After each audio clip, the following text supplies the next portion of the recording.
Okay, hello everyone. So today we're going to talk about whether obsessions have always been intrusive thoughts. Obviously, obsessions as intrusive thoughts are kind of fundamental to the category of OCD, and we want to explore the historical, experiential, diagnostic, and treatment-related considerations of this concept. So in this presentation today, we will cover three things. Firstly, we will discuss how intrusive thoughts became a defining concept or a defining aspect of obsessions and the pros and cons of this concept. We will explain how describing obsessions as intrusive thoughts impacts the lives of individuals with OCD as well as their treatment. And we will explore how to identify a more constructive way to think about intrusive thoughts and the potential ramifications for diagnostic language. So in exploring this topic, we will need your help, and we'll say more about that at the end. So Jonathan and I had this publication in the International OCD Foundation newsletter last year, at the end of last year, where we kind of summarized what we're going to talk to you about today. So if you want to have a look at this article, then please do. Jonathan, would you like to say a little bit more about the piece? Okay, so thank you, Eva. And I just want to mention just a couple of words about how this project came about. That I heard Eva discussing her work on intrusive thoughts on a podcast where she mentioned my name because I had commented on the same podcast on a prior episode about some of my thoughts about this concept. And we wound up speaking with each other and deciding to write about it together. So the other thing I just want to mention is that it was kind of interesting to note that there was an editor's note at the top of the article that the article reflects the opinions of the authors and then does not necessarily represent the views of the people who published it. And we thought that was kind of interesting, and it just made us think that this is perhaps perceived as a very touchy topic. So we proceed with that idea in mind that this may be controversial for certain people, and we'll try to be sensitive to that. Thank you. Okay, do you want to go on, Jonathan? So in the present state of diagnoses, obsessions are defined by essentially two criteria. Criteria one is recurrent and persistent thoughts, urges, or impulses that are experienced at some time during the disturbance as intrusive and unwanted, and that in most individuals cause marked anxiety or distress. But what's interesting that from our perspective, the word experience has kind of shrunk to an extent in terms of that it's kind of thought of that people have intrusive thoughts and not just experience intrusive thoughts. So that can kind of be a little bit lost in translation. And intrusive has become the way people describe obsessions, maybe not even using the word obsessed as much anymore, just saying I'm having intrusive thoughts. Another word here that we could highlight is actually that these thoughts cause marked anxiety or distress. But is it really true that they cause them or they're associated with them, which we'll talk our thoughts on about a little bit later. And criteria two is that the individual attempts to ignore or suppress such thoughts, urges, or urges or images, or to neutralize them with some other thought or action, that is by performing compulsion or an avoidance behavior, which is tantamount to the same process. Great, thank you. So I'm actually going to talk about the history of intrusive thoughts. So have obsessions always been intrusive thoughts? No, they haven't. And it's worth also saying that today intrusive thoughts are also a symptom of PTSD, and a lot of people have started using the concept of intrusive thoughts in relation to other mental health experiences. So obsessions have not always been intrusive thoughts, and today intrusive thoughts are not always obsessions. So where does the concept of intrusive thoughts come from? So the idea of intrusive symptoms in general is rooted in early 20th century ideas of war and trauma. So in the text, Remembering, Repeating, and Working Through, which was written in 1914 or published in 1914 and written during the First World War, Sigmund Freud theorized that the repression of a traumatic event led a person to experience a persistent and forceful repetition of thoughts and images. So the function of this repetition compulsion, as he called it, was to facilitate a conscious regaining of agency over passive events in the unconscious. So this is the way that Freud conceptualized these kind of these intrusive, repetitive symptoms. And so actually very much drawing on Freud in his discussion of war neuroses, the famous British psychiatrist W.H.R. Rivers similarly referred to fearful thoughts and images as being thrust into manifest consciousness.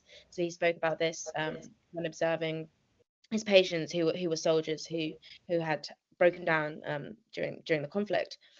And Rivers combined Freudian reasoning with the theories of the neurologist John Hewlings Jackson to suggest that when faced with an extreme threat, higher level functions in the nervous system became impaired, and lower level functions, such as fearful thoughts, escaped from their restraining effects. So this is kind of the early history of the idea of thoughts or symptoms being kind of thrust into consciousness. And the distinct symptom of intrusive thoughts came to prominence during the Vietnam War, which was from 1955 to 76, when the psychiatrist from the University of California, a psychiatrist called Marty Horowitz, was enlisted to try and explain why so many American soldiers who were returning from the Vietnam conflict were experiencing difficulties readjusting back to civilian life. And during his research, Horowitz observed that, quote, intrusive repetitive thoughts are found in people who are struggling to master recent stressful events, and may be a distinctly symptomatic response to stress. So in exploring this hypothesis, the psychiatrist conducted experiments on over 300 university students. These students were shown two films, one that was neutral, so non-stressful, and one that was stressful, so showing things like a woodshop accident, for example. And the students were asked to write down their thoughts and the intensity of the associated affect when they had these thoughts. And from the results, Horowitz observed that witnessing stressful events led what he referred to as a normal person to experience intrusive and stimulus repetitive thoughts, and that most people's subjective experience of intrusive thoughts increased after being exposed to stress. So Horowitz referred to this idea of intrusive thoughts as a modernization of Freud's repetition compulsion. So he actually draws this direct link with Freudian thought. But instead of a psychoanalytic framework, he draws on the information processing model of cognitive science, and proposes that stressful events impede a person from being able to kind of for their brain to conduct the normal mechanism of processing, so information matching that occurs in their brain, and in high levels of stress, working out how new information is integrated with existing information is hard and time consuming, and this kind of causes the thoughts to go round and round and round and not be kind of absorbed into everyday life. So Horowitz's research actually led to the inclusion of intrusive thoughts as a key symptom of post-traumatic stress disorder in the third Diagnostic and Statistical Manual, which was published in 1980.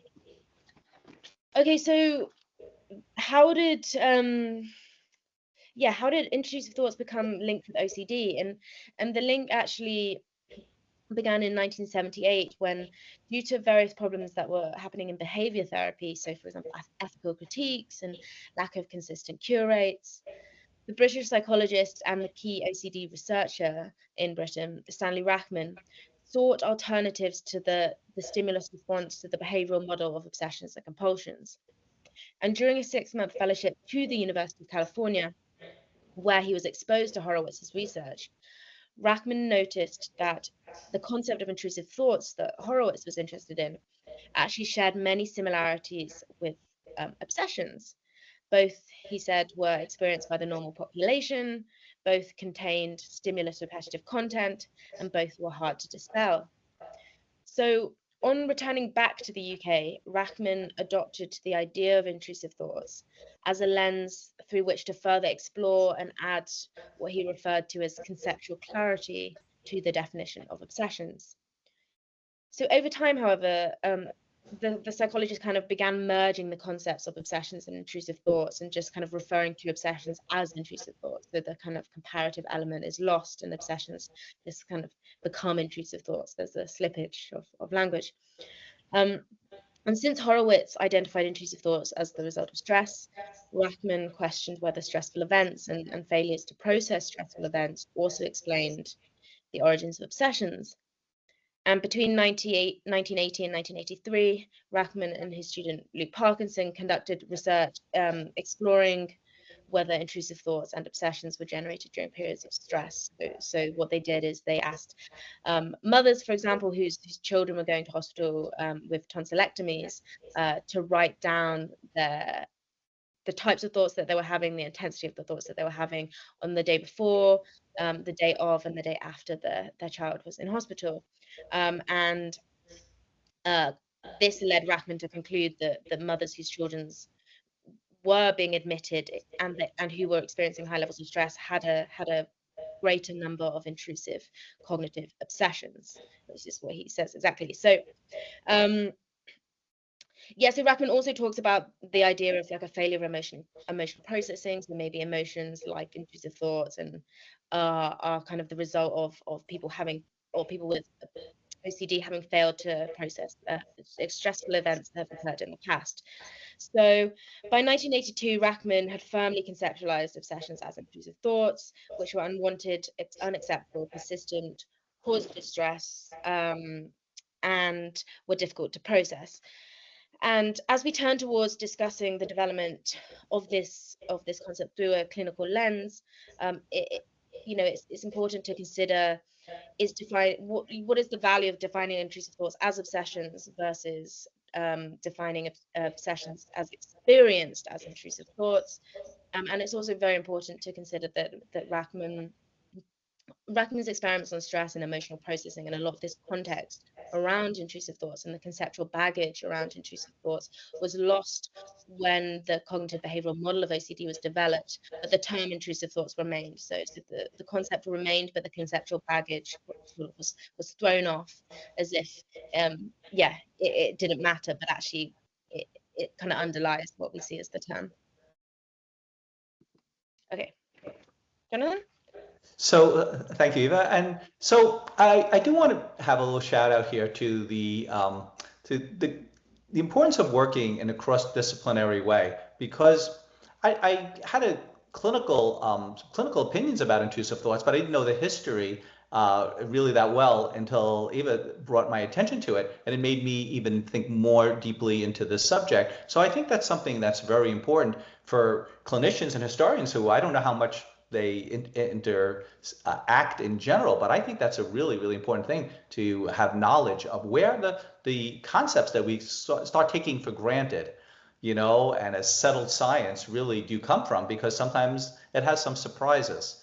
And I think this area of research has particular surprises, because when we think about generalizing from PTSD, from expectant mothers, from college students to OCD, I think it does raise some questions. We also have to kind of deal with the fact that a lot of people have similar experiences and they have very different reactions to them. Now, we could go to say, well, those people are different because people with OCD have different neurologies or different propensity. But how do we know that it's not that people interpret things in different ways and have propensities that way? So I think this is kind of unsettled, actually. But be that as it may, what do intrusive thoughts have to offer? Well, I think it has some surface validity, that it kind of makes some sense to talk about them that way, because really that's how people experience them. They experience these thoughts as actually coming to them, kind of invading them, like a bad thing that shouldn't be there. And I think it also has some advantages that it's a colloquial term. Obsessions has become such a broad term that we use it to describe anything. I'm obsessed with this, gadget or something like that. It's kind of become in the common language so much so that when someone's talking clinically about it, has it lost some meaning? I think that's a question. It also it helps us really like validate what people are going through. But I think it's a slippery slope. We can validate what people are going through. But sometimes it's hard to kind of disambiguate that from validating that this is kind of this subjective experience is actually objective. For example, we all tend to think we're sitting still right now, but that's a subjective experience of where we are. But actually, we're traveling at a very high velocity on a circling Earth, an Earth that's rotating. And I'm not sure subjectivity scientifically always gives us an objective truth. But we talked today a lot about subjective truths and personal truths, and of course that's very important. But I think the other side of the equation is important too. So I think that in those senses, intrusive thoughts do have some, that concept does have some positives. So let's take a look at the other side, though. So I guess we get to the question of, can thoughts even really be intrusive? I mean, aren't all thoughts intrusive? I mean, I don't know if you've ever ordered up a thought and decided, I want to have these thoughts this particular day, but I don't think that's really possible. Thoughts are kind of automatic. They just kind of come into your mind uninvited. And it's not like they're intruding into, like, it's like someone intruding into your house or anything. Is there really a barrier around your phenomenology that shouldn't be crossed? So I think we can kind of question whether any thought even has the potential to be intrusive. And isn't how we respond to the thought really matter a lot more? Because people, again, have similar thoughts and respond in very different ways. And just the idea that we should be keeping a thought out, that it makes us think of a thought as kind of an enemy. And that also it makes us think that a thought might have some sort of moral dimension, might be good or bad. But just harking back to Epictetus, the Stoic philosopher whose thoughts about life, whose thoughts about thoughts actually really are kind of a backdrop to modern CBT, really said nothing is good or bad, but thinking makes it so. I mean, I think there's some truth in that. But I think the biggest thing for me as a clinician is that it may make people like focus on their intrusive thoughts more than focus on the core of OCD treatment. I want to just kind of emphasize again that, for anyone, many of the listeners may be familiar with this, but just in case you're not, that the focus on the core of OCD treatment really is the avoidance of thoughts, is the compulsions, is the trying to get rid of them. Even when you're doing cognitive therapy, you're not treating obsessions. You can't really treat them directly. You're just talking about ideas that underlie obsessions, like need for guarantees, perfectionisms, the idea that thoughts could and should be controlled, and things like that. So I think that that's one of the things that makes me really concerned, because if we're going to focus too much on intrusive thoughts and helping people get better from intrusive thoughts and not have them, well, that has not been shown to be an effective way of treating OCD. So let's talk about, so with all this in mind, let's talk about, well, what should the definition of OCD be changed?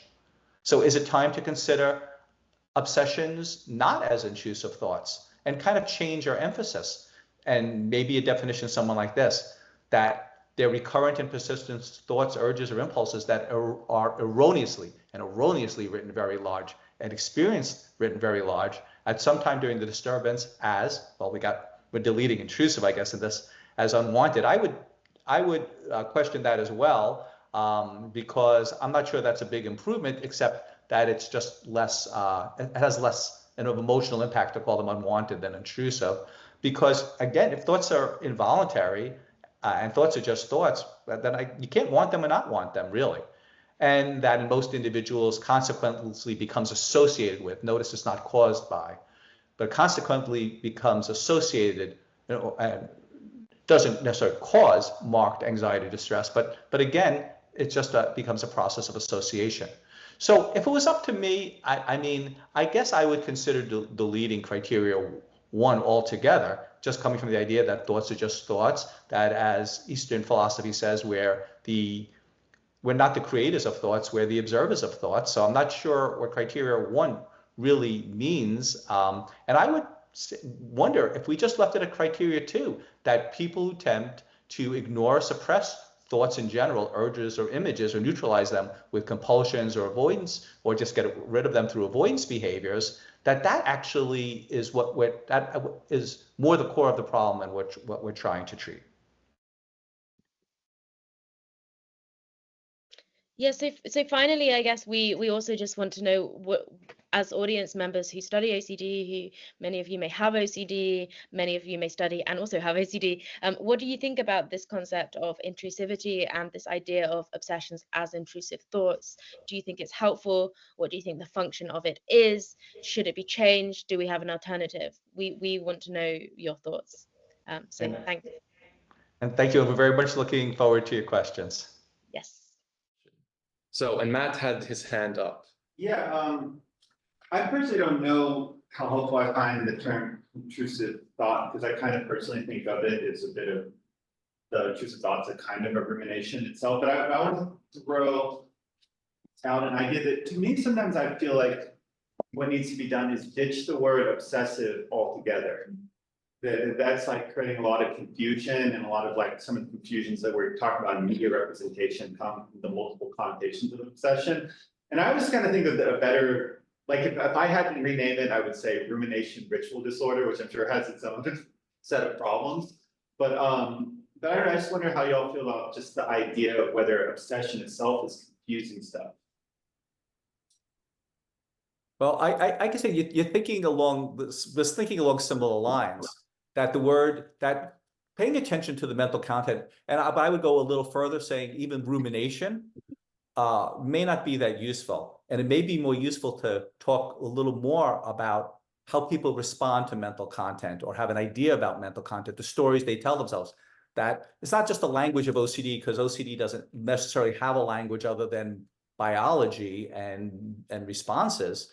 But it's the language we use to describe OCD that actually has such an impact. But I really appreciate the way you're thinking about that, because I think sometimes this language that was created so long ago does more harm than good in terms of helping people really understand what they're going through.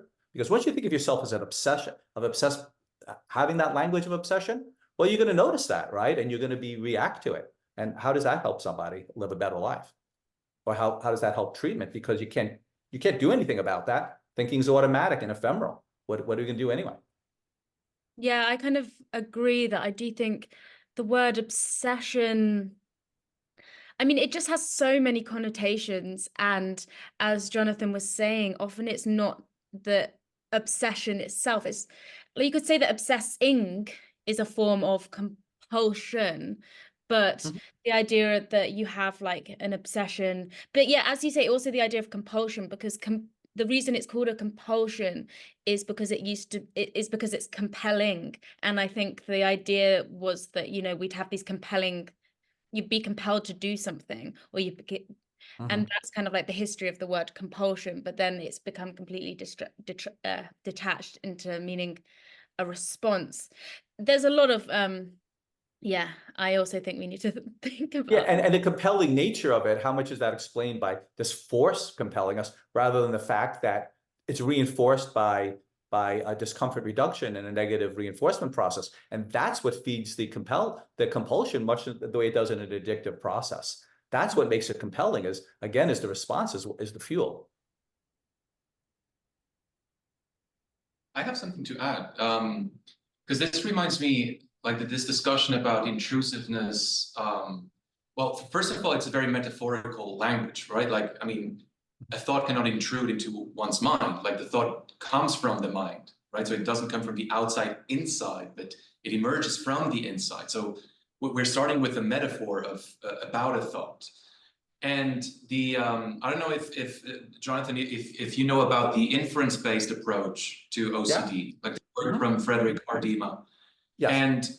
And they say, well, the obsession doesn't start with the appraisal of a negative thought, of a thought in a negative ways, but rather with an inference of doubt, right? With a faulty conclusion that begins the doubt, and then the doubt leads then to the negative appraisal of the thought, and then the compulsions come and so forth. So I'm just wondering, like, wouldn't it be better to frame the whole thing around the notion of doubt? Like, coming back to the doubting disease, like pathological doubt, instead of trying to, come up with a different metaphor to signify. Eva, would you like to answer that, or because I could respond to that? You go first. Yeah, I think this has become a very hot button issue with inference-based CBT and how people look at it. It's become very popular, but I'm not here to advocate or not advocate for any approach. I will say for me, it's turtles all the way down. That yes, OCD I think was very aptly named the doubting disorder, but what's underneath the doubt is important. And I don't think it's entirely a metaphor. If one takes and maybe that's beyond the scope of what we're talking about, but if one could take an emergent view of thought, and I would liken it to like someone's playing a trumpet. The trumpet is real. The brain, if the brain is the trumpet, but the music it's playing, it no longer exists in a tangible way.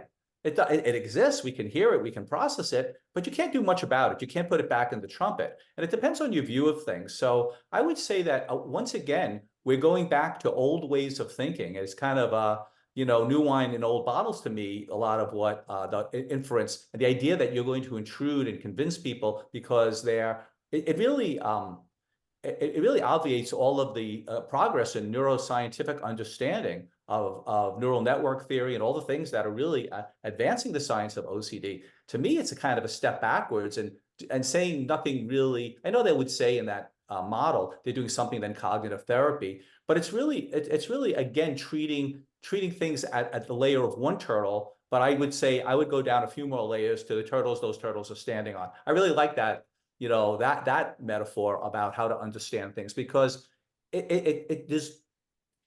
think a lot of our treatment, and not just OCD, but in clinical treatment in general, we may be treating, we focus on sometimes the first or second turtle when we really need to look a little more to the underpinnings of it. I hope that was coherent in some way, but that's how I would look at it. Good, thank you. Any other questions, reactions? Yes? You may have to speak this formula as well.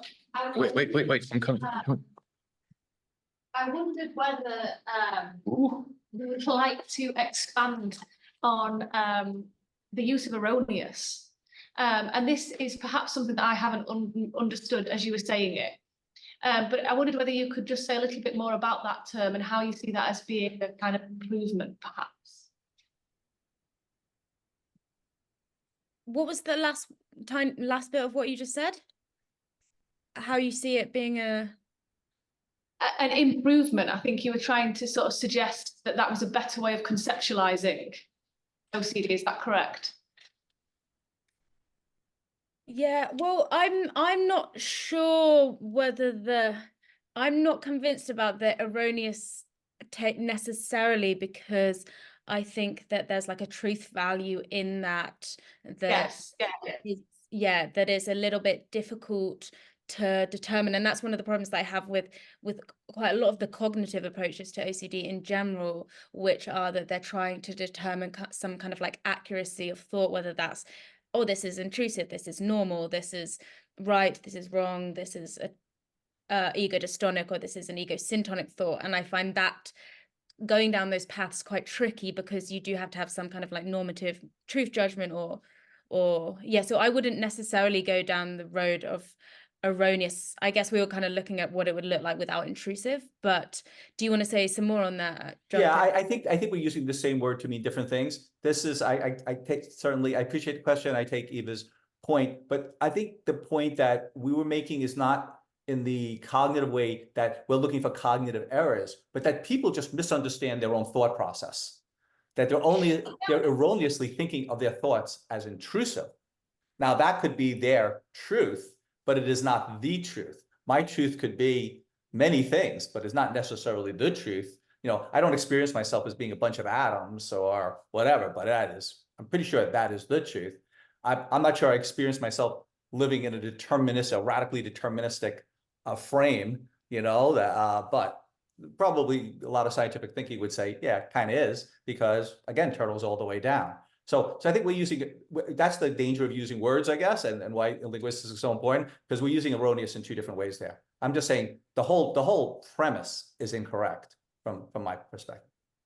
Yeah, I take Eva's point about the cognitive ways of looking at this as well. I would totally agree with that.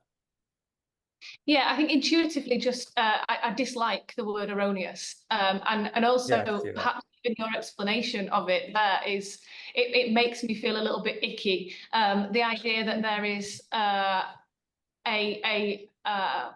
well, what you essentially said, that there is a truth, or there is a version of truth that is more truthful than the person that is experiencing the intrusion. I suppose my point is I don't necessarily see it as being any better in practice than intrusive. That's a good point.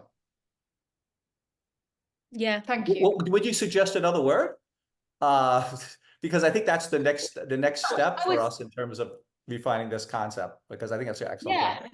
Yeah. And I think that it's kind of interesting. I was thinking as you were talking about the word obsession, actually, and I never feel as though, and I should say I am a linguist, so I am quite comfortable with the idea of words looking the same but having very different meanings and contextually dependent meanings.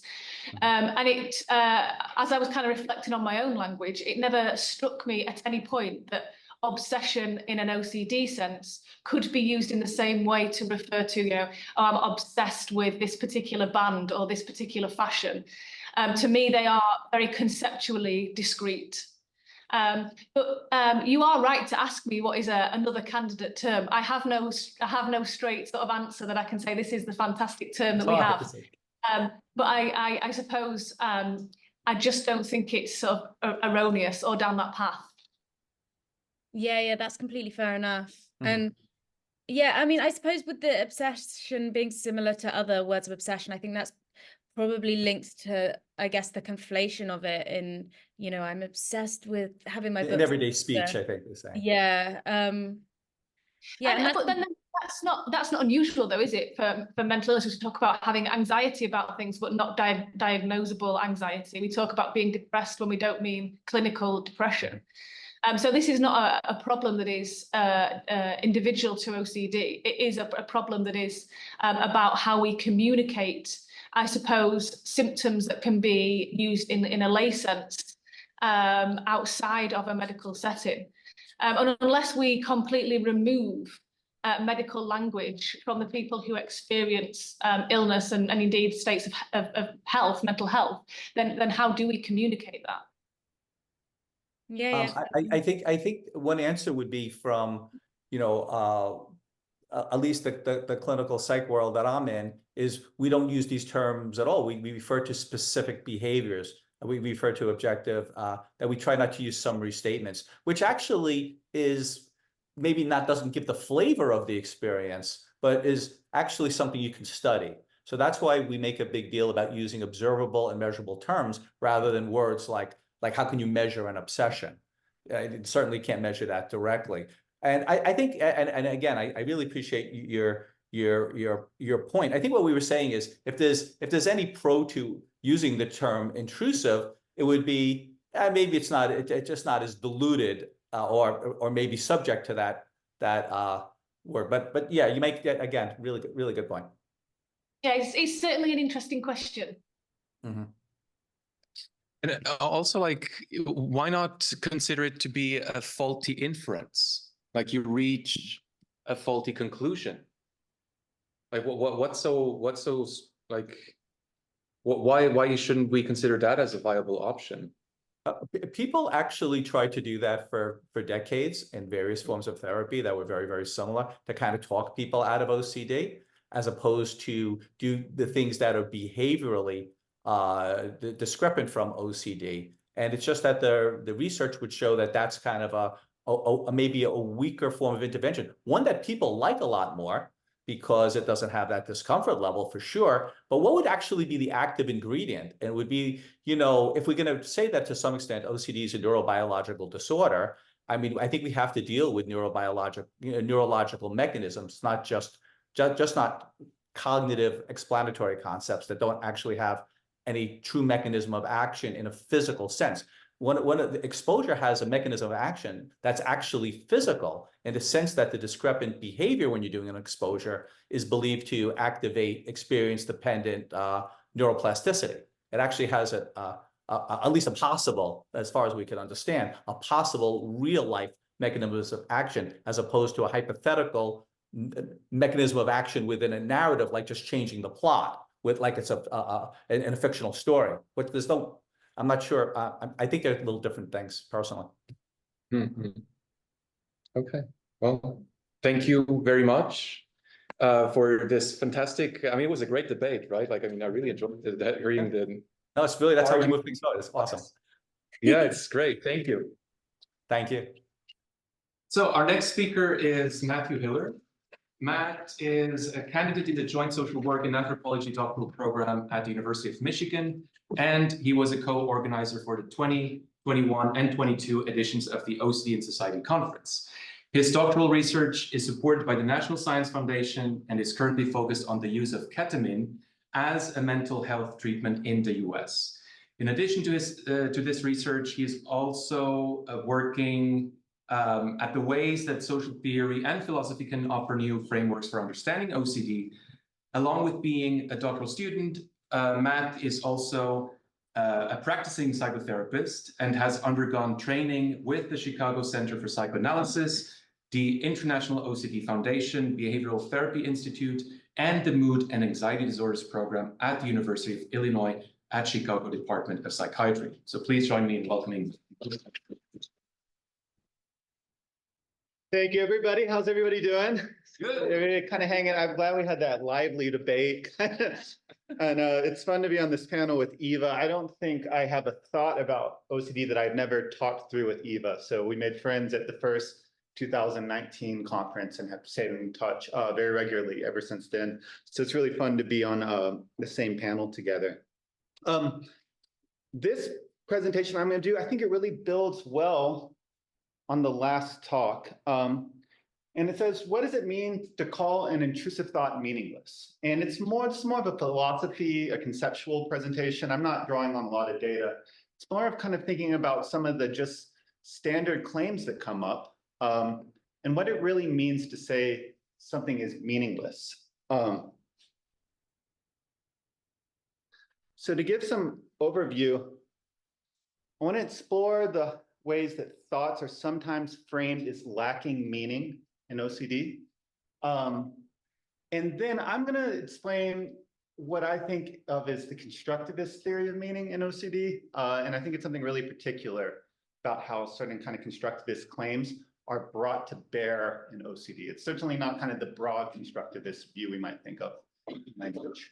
I want to think about pragmatism. And by pragmatism, I specifically mean pragmatism in the terms of the philosophical school, how that might offer an alternative approach to thinking about meaning as opposed to some of the constructivist theories. And then I'm going to think about how we might apply pragmatism, specifically looking at indexicality in ideology. There's a lot of other ways that science can take on meaning. I originally had thought about thinking about performativity, iconicity, but it's all too much for 20 minutes. So just think through indexicality. Elvis, I forgot to set my timer. Will you just like give me a cue when it's about 5 minutes? Yeah. So I just took some quotes from the website No OCD. I don't know whether they're popular. In Europe, they're a major OCD referral service in the United States. And I kind of think second to the IOCDF is starting to kind of dominate a lot of public discourse. If you search OCD, you find a lot of No OCD websites or pages. So here's one quote from a webpage article about intrusive thoughts. It says, OCD thoughts are meaningless until you give them meaning. It is you who give your thoughts meaning, and this is what can cause distress. So there's a few things that we can say here. One, there's a claim here about the nature of thoughts. They lack meaning. This class of OCD thoughts intrinsically lacks meaning. Meaning is attributional. So it's the meaning that you give to it is what makes it have meaning. It's not an inherent thing. And that the attributional process is the source of distress.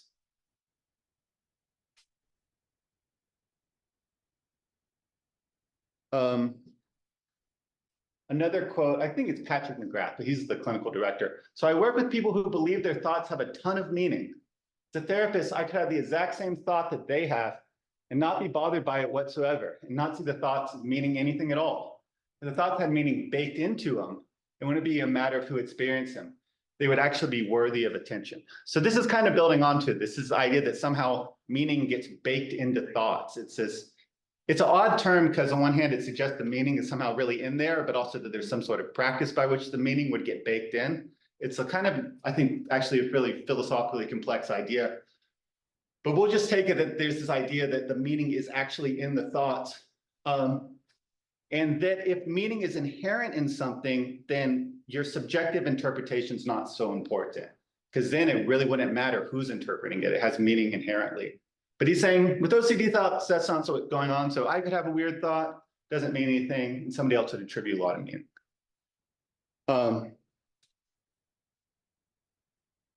And just to kind of nail it in, one more quote, just to make it clear that this is a dominant narrative. It is important not to read into, they're talking about OCD thoughts. It is important not to read into them or assign meaning to them. Our minds are wired to generate random weird thoughts occasionally. There's not much more to it than that. So wired kind of there, we might wonder, it's not explicitly saying this in this quote. And I don't think it does in the article either, but you know, in this last talk, we heard this thing of OCD is a biological set of neurological processes. So we have a way of thinking about maybe your brain just creates brain noise. And, you know, that comes up in a lot of the clinical writings. Or maybe just like, that's just what happens. Sometimes people think weird stuff. So I made a meme. So I think this has helped me kind of understand this idea of baking meaning into something. So if we have thought pies, we have other thoughts, or we might just say assorted thought pie. Is there meaning? We don't really know it actually. We can't, it's not as if we're saying there's a class of all thoughts have meaning and then OCD thoughts don't. We just have a question mark. Maybe somebody baked a little meaning into that thought pie. But we know there's this other thought pie we're going to call OCD thoughts. We're saying no meaning is baked into them. It's a separate thing. And we might say, like, if attributed meaning is the ice cream, you know, they're saying, don't add any ice cream to it either. You know, that this is a dual thing. There's no intrinsic meaning. And also, don't incorporate it into any meaning-making practices. So we're going to take out attributional meaning and intrinsic meaning. And that's part of how you get this class of thoughts that are really taken out of the category of meaning.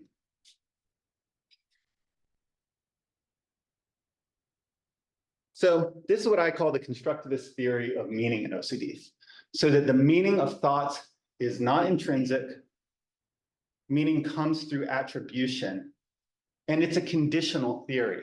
So it's not like if you go to the IOCDF, there are a bunch of like postmodern relativists. Like they put a content warning on a history article. So like they really like are very kind of strict about how they view things. So the idea is there's a particular class of thoughts. And in that particular class of thoughts, we call them intrusive thoughts, OCD thoughts, weird random thoughts, that is devoid of meaning, both intrinsically and because it would be a mistake to attribute meaning to them, to wrap them into meaning-making practices. And this is not the worst thing. This is not, you know, a terrible way to think about things. It has some value to it. Probably the biggest value is protection against stigma. People have a lot of upsetting thoughts in OCD. It's very nice to say, hey, these thoughts don't mean anything. I have this thought of harming my child. It doesn't mean anything. It's just a random upsetting thought. So it helps people protect against stigma. It provides some assurance that one's worst fears are not valid. They don't have to really feel like, what does this mean about themselves? It's a reminder that analyzing thoughts itself can drive OCD. That, you know, if you keep trying to attribute meaning, then kind of what we're talking about in that last talk, maybe what's happening is the attribution of meaning is driving the obsessional process, whether through inferential processes or if you view it as a kind of compulsive type behavior. And, you know, it creates some space between people's fundamental identity and the content of their thoughts. But there's some problems with it too. And I think they're really big problems. One is it creates an untenable certainty. How do I know my thought doesn't have meaning? You know, if I just had a thought, I want to drive my family off the bridge, how do I know? You know, maybe, you know, a psychologist can tell me that, but like what do they know? You know, you can never be totally sure.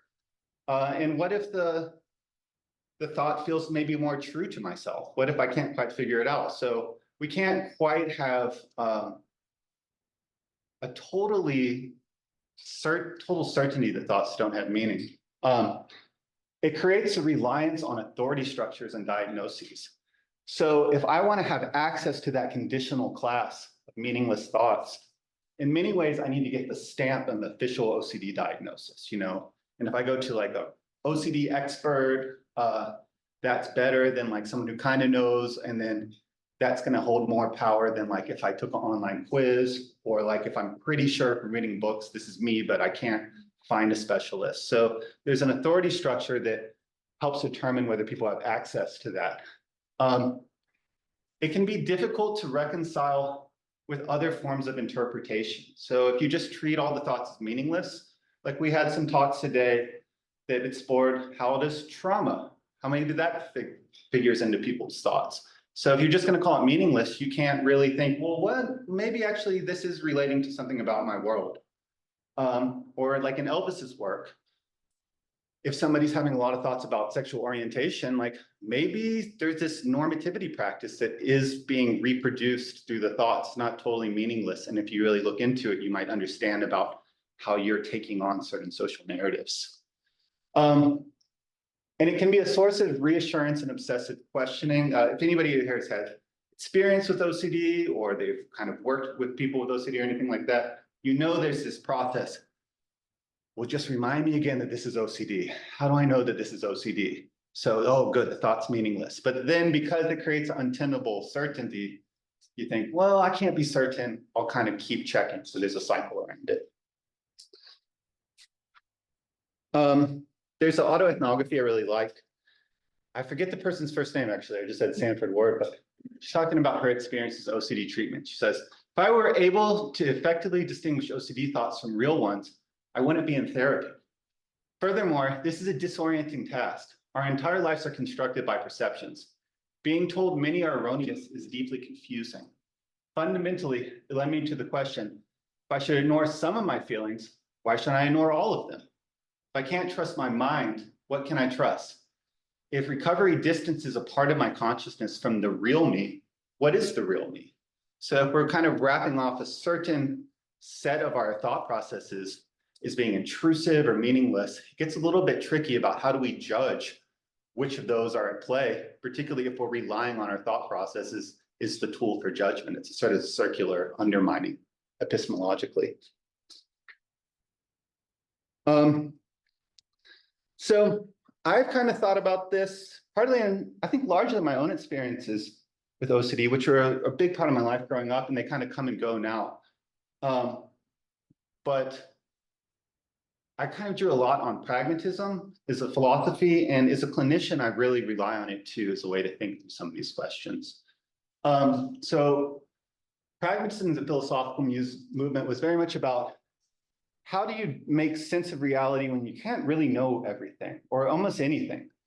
So kind of three big core ideas of pragmatism. One is the sense of a provisional understanding of truth and certainty. So you stake a claim, and then you're allowing that claim to be subject to new information, new ideas. So a pragmatist view might say, we're going to imagine that this thought doesn't have the significance that's being attributed to it. So if you think you're going to drive a family off the bridge, we're just going to say, let's say that we don't think that really means that about you. Doesn't mean that it's actually lacking meaning or signification. You're just kind of like going with a way of thinking about it. And the concern is for practical consequences. So if you live in accordance with a certain kind of truth claim, what does that do for you? So that we can think there's some ways of viewing the world that are going to be more conducive to just kind of getting out of rumination or feeling like your thoughts are taking over your life. And there's skepticism about the value of radical doubt. So, you know, Elvis is talking about the doubting disease. Kind of a pragmatist view is there's not much value in doubting things that seem pretty clear. So if you feel pretty sure, if you know, you're like, well, sometimes I have this thought I'm scared I'm going to hurt someone, but I really know in my heart I really don't want to. Then the pragmatist view might say, well, let's just leave it there. So you don't need to cultivate a practice of radical doubt. Let's kind of just stop the process and leave things be. So I want to apply pragmatic thinking and think about indexicality. Kind of the early theorizing of indexicality comes by Peirce, who was he was a pragmatist, kind of almost like a precursor to the pragmatists. But Peirce, when he talks about index, he's talking about things that create meaning through pointing. And that indexes, one way that indexes assume meaning is through inference. So there's actually a lot of different ways to think about indexes, but what I want to think about is the ways in which indexes infer a causal relationship. So the idea of an index is you have one thing and somehow it points to a relationship with another thing by virtue of some sort of either causal relationship or strong associative relationship. So if we're thinking about causal inference, the classic is where there's smoke, there's fire. So if you see smoke, you're like, oh, this has got to come from somewhere. So you're drawing where smoke becomes a link in the causal chain. The catch with these sort of causal inferences is you can infer arguably like an infinite number of possibilities for things. You can certainly argue a lot of possibilities for things. So here we might think there's a fire, but there might be a lot of sources by which the fire came to be. And even that, we can keep indexing further things. So, there's a log, but then maybe the log had the lightning, and then like maybe God sent the lightning. And then why did God send the lightning? Because we didn't do the ritual right, and then you're actually in some ways like, that's actually in some ways a very like OCD sort of fear, like I didn't do my ritual right. And then like there was that earthquake. So there's a lot of questions in OCD are about where the indexable chain is. And the problem is that you're making inferences, so you can kind of expand the indexable chain, or you can throw the indexable chain into doubt. And if there's one thing that becomes clear in this whole conference today, there's a lot of indexing in OCD. Is this my brain talking through me? Or is my neurobiological process? Is this or that? There's a lot of ways in which people in their descriptions of OCD, both personally and clinicians talking about it, do a lot of indexical work about what accounts for these sort of thought processes or behaviors. So we might think about somebody who's having this intrusive mental image that, they want to hurt somebody. And they're wondering whether, this is from OCD. Someone experiencing intrusive mental image of hurting a family member might wonder whether this suggests that deep down, this is what they want to do.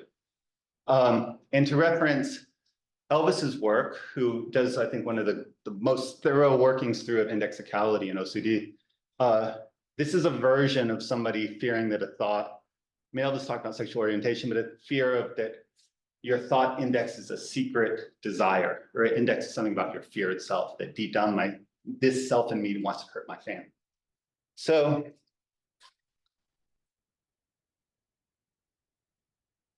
we might think of a chart of like possible indexes here.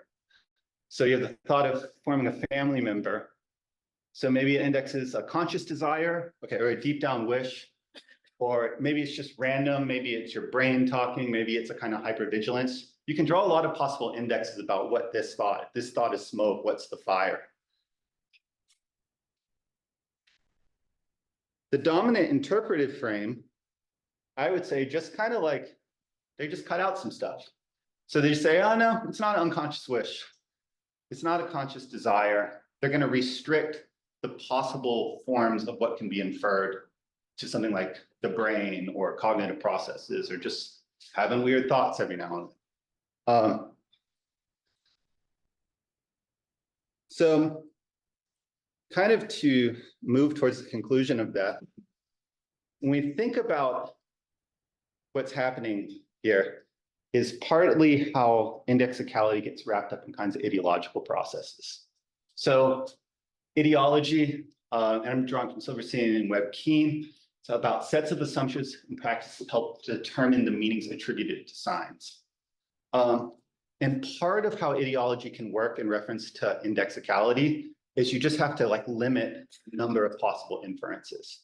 So if we take the example of lightning again, if you're, you know, a secular weather scientist, you don't go to a conference and be like, God is angry, you know, this is my finding.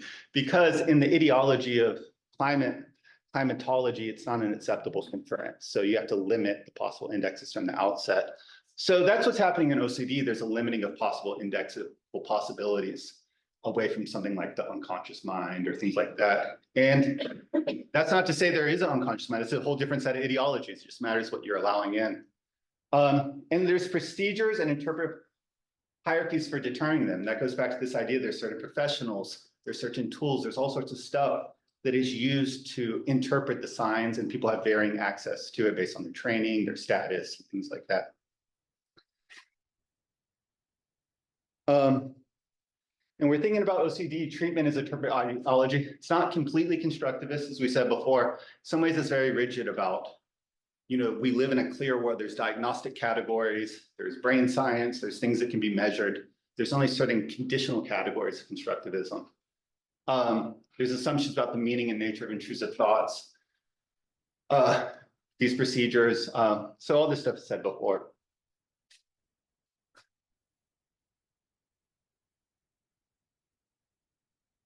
And we just might think, this is more kind of provisional thinking about where pragmatism might fit into it. So instead of having a lot of set claims of interpretive claims, we might think about meaning is provisional, something that people are kind of setting interpretive frameworks to work, so that you're not necessarily engaging in these rigid claims about things having meaning or not meaning. You're not necessarily delimiting the possible interpretive options. And I think ideally that might be a way to kind of move holistically between different interpretive frameworks. So like on one hand, you might say like, I'm just going to double down on like the thing I read in the OCD self-help book. Like this is meaningless, that's my provisional view. Or you might say like, you know, that doesn't help me understand my life. That doesn't help me understand how my culture or my religious beliefs or my past might be coming through that experience. And then you can kind of find a different sort of, you can experiment with a different ideology, because you're not necessarily saying there's one right or wrong way to do it. You're kind of exploring the possibilities of them.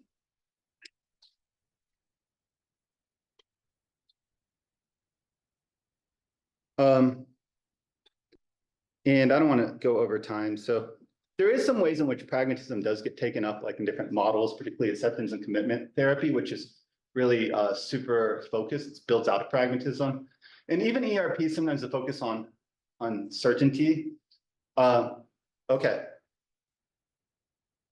That has also quite a pragmatism commitment, but CBT remains the dominant model. So I'll just kind of end with that and just say, this question of pragmatism is just like thinking about a broad, you know, Wittgenstein, the philosopher, talks about philosophy's job is help the fly get out of the bottle. And so I think part of what we might think about in all of this is, in what ways does a dominant sort of interpretation of language or a philosophical set of assumptions create these problems that just aren't getting resolved in kind of clinical thought, and how you might bring different philosophical approaches to kind of like clean them up a little bit. Okay, that's it.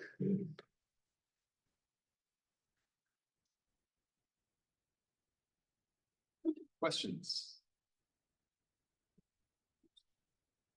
Yes. Thank you. I really enjoyed that.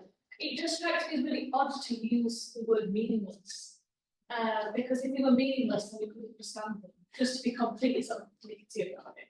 What they mean is not valid or does not need to be acted upon. So it's really strange that they kind of go with this kind of meaningless angle, because I think it kind of does that thing where it reduces what is a thought that there's something that is causing them trouble. Just something that, you know, like you say, doesn't exist because it does exist to me. That's all of those things about history of experience and social culture. So I thought that was really kind of an interesting language. And I thought it's a very easy question. I don't know loads about OCD, but when I have looked, I've looked more at the kind of testimonials, narratives that they have from people who engage with the program. And I was shocked by how religious the narratives were. So lots of people were saying, you know, I got over this with the help of my pastor, I got over with this because I knew this was God's will and all this kind of thing. And it just kind of, it made me think, did you see anything in the, well, the first thing I suppose is, does religion guide the kind of practice? Because I don't know the answer to that. And the second question is, do you think there is an interaction between seeing meaning in things and the idea that there is a kind of omniscient creator and we have task destined for us, and so things can be meaningless because we just have to wait for things to happen? Yeah, it's really interesting. You know, I hadn't not noticed about the religious thing, but I'm definitely going to look at that and no OCD. It's really fascinating. And then I think arguably there's something to be said about how partitioning off things as being meaningless helps preserve like the grand narratives of meaning. I think you see that in scrupulosity OCD, that you can say like, well, if you pray all the time and you can't get out of your head whether, you know, God is going to punish you, then let's call that meaningless. That's like your brain noise. And because of that, we have this divide that allows us to preserve kind of transcendent meaning that's different from the illness. So I think in a weird way, kind of wrapping up religion within a disease model allows like all the conflicting messiness stuff to be partitioned. Because, you know, you could look at lots of compulsions being driven actually by superstition. And then, you know, the difference between sort of superstitious ritual and religious ritual as being kind of, it's kind of hard to separate in terms of just looking at the component parts, you know. And it comes back to that point about sort of indexes, doesn't it? That, oh, well, I read this article today which used or talked about this thing that I often have obsessions about, you know, that worries me. And then I spoke to somebody later on the day and they talked about it too. And all of a sudden, this is now part of my, if there are two things that said this thing or maybe you think this thing, then maybe actually there is something happening. Yeah. And so, I don't know, I think I'm probably just talking nonsense now, but I think that there's just something interesting there about indexes related to religion and how, like you say, religion seems to be able to be used to sort of treat. And so you have faith that this will be good for you, but also the kind of ritualistic aspect is almost being a cause of some of the issues. And I would add that, I mean, this is my own personal view that I think even things like I guess I'm kind of in a weird way anti-realist, that I think you can't factor out superstition as like a legit cause of things, just because you can't know what indexes what. Like, you know, there's always like possible indexical factors that could be kind of inferred in. So that I think it's interesting once you get into OCD treatment, how to handle something like if you do something superstitious, do you want to take a metaphysical claim that like superstition isn't real or the thoughts aren't real, or do you have to take, in my mind, a more pragmatist approach of we don't really know what's real, but you have to stake your claim on how to live in the way that helps you get by the best you can. Yeah. Yeah, so I also really enjoyed your presentation and I have two questions. The first one is precisely how this pragmatic approach would be applied in a clinical practice. And also, I would like to make a remark and a question. Like I recall when I was first starting to gather information on OCD, and this idea that these disturbing thoughts were meaningless or that we should pay no attention to them was deeply, like I just couldn't assimilate it. And it made me wonder, like, how are we understanding meaning itself? Because I would say that, like, I'm not a linguist, so, but I think that meaning is interrelated with language, and we couldn't think outside of the language, so outside of the meaning. So maybe, I don't know, how do you think about incorporating some other dimensions in the analysis of the meaning, affective, emotional, like, I don't know. Yeah, I think to start with that one, I think basically kind of goes to a little bit what Hazel was saying, that I kind of think when people, like in this article, when they say the thoughts are meaningless, the word meaningless isn't doing the work that they want it to do. But I don't think people know a better way how to say it. that they're trying to get at something like, you shouldn't act on a thought, or you shouldn't use it as like a guiding value or things like that. So there is like something there that's being expressed, but I think calling it meaningless just confuses the issue. I think that's kind of the fly out of the bottle issue. It's a place where I think there's some work for people who are interested in these things to do some conceptual clarification for people who that's not really their thing. And then as far as in clinical practice, when I work with people, this is kind of a different, there's a real emphasis on like accepting uncertainty, which is important. And I also like really work with people on trying to like rebuild their trust that they have some sort of kind of understanding about things. I always like talk about trusting your good enough sense of reality. So if like, if like your gut is saying like you didn't harm someone, even though your memory is saying maybe you did, then what we're going to do is like work on believing that like you actually do have a certain kind of like truth developing function, if not absolute, is like certainly good enough to treat as a provisional source. So for me, it's more about thinking about like restoration of meaning in addition to accepting uncertainty. Eva has a question. Oh yeah. Hey Eva. Hey, thanks for that. That was really great. And lovely to share a panel with you as always. I don't know if anyone can see me, but it doesn't matter. And I just wanted to, I think we've spoken about this before, but I think very much what yours and my discussions have kind of shown is that Wittgenstein quote that I think you said to me about how in psychology concepts and method pass each other by. I think it's something like that. Correct me if I'm wrong. And this idea that we have a clinical model that comes from an approach that is very well equipped to kind of focus on methods and like operational definitions, but actually it includes all these words like meaningless and ego-dystonic and intrusive that actually don't have the conceptual underpinning that I guess some people find a little tricky when exploring the diagnosis. And I suppose my question is just what is another way that we can think of, I mean, you started to answer this already, but that we can think of assigning some kind of quality to the nature of specific thoughts without using the word meaning, because of course everything has meaning, I would say anyway. So yeah, like what in your own clinical practice, how do you conceptualize how do you differentiate between certain forms of thoughts without getting into the question of things as meaningful or meaningless? Do you talk about certain thoughts as having more power? Do you talk about certain thoughts as having more of an effective quality, or yeah, I'm just kind of interested in where you go with that actually in practice. Yeah, well, I think, that Wittgenstein quote's a great one. I don't know the exact wording, but I think what Wittgenstein says is that what psychology has is research methods and conceptual confusion, which I think is a really good quote. And I think that even the discussion we had about intrusive thoughts just shows that like some of these, not only is there conceptual confusion, there's a lot of inherited multi-layered conceptual confusion. And then, as far as this question of meaning, I mean, I think meaning is often kind of a proxy for ideas of truth.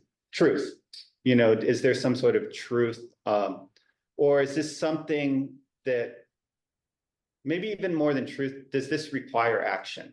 If I have this thought, does this tell me important information that's going to guide my action? Or is it okay to kind of ignore this and not treat it as a source for action? And in some ways, I think, kind of this idea of the good enough truth, I think how I've imagined is like helping people kind of reclaim their capacities for judgment. And where that fits in with ERP is actually the exposure.